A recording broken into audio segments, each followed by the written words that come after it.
Hello mga Mima!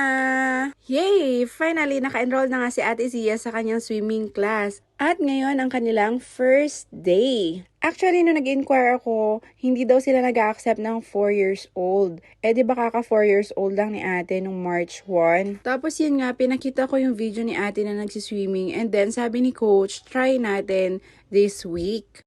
So, ayun nga, sobrang saya ko kasi in-accept siya. Tignan nyo nga naman, diba? Siya yung pinakamaliit talaga sa class nila. So, dito ko pala siya in-enroll sa Tarlac Barracuda Swim Club. Shout out, coach! So, sobrang saya talaga namin ni daddy nung pinayagan siya na mag-start. And kinabahan din talaga kami kasi nakalimutan namin bumili ng floater. So, hindi namin alam kung maaabot niya yung floor nung swimming pool. Pero sabi ni coach, tignan na lang daw niya mamaya kung nag-start na sila. So, di ba yan? Nag-stretching muna pala sila niyan. Ayan o, ang cute-cute talaga niya. Then after niya, nag-shower sila bago sila nag-start talaga. I will count 1 to 5, then you go up. Ready and go.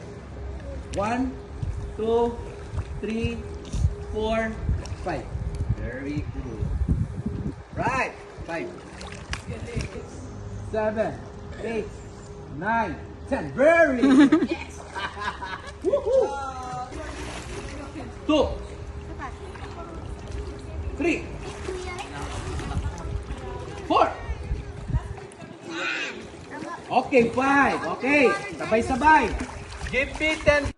Oh, di ba nakaka-proud talaga kasi sumusunod din siya talaga. And nakakasabay din siya sa mga classmates niya. Buti na lang talaga naabot din naman niya yung floor ng swimming pool. And sobrang bait pala din ni coach kasi pinayagan niya kaming i-document yung mga experiences ng mga anak namin. Kaya thank you so much, coach. And nakikinig talaga din si Ate Zia kay coach. Kaya, Diyos ko, Ate Zia, ang galing-galing mo talaga.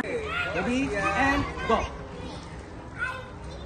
Look at Zia, oh, look, oh. Okay, what's happening to Zia? Oh. Ano nangyayari? It's floating. Nita, ano? It's floating. Why? It happens to me too. Why? Because you have air in your body.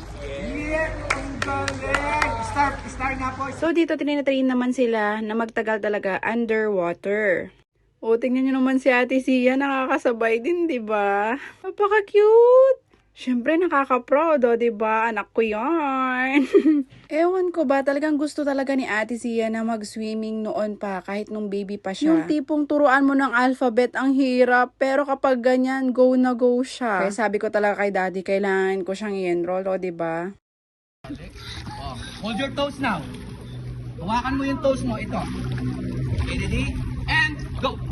1, 2, 3, 4, 5, 6, 7, 8, 9. And very good. Nathan is very good natin, ha? Okay, next. Okay, ready? And 1, 2, 3, go.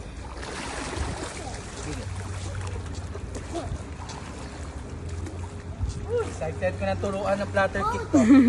Okay! Galing. So, yun lang. Sa susunod ulit na swimming class ni Zia. Thank you so much for watching!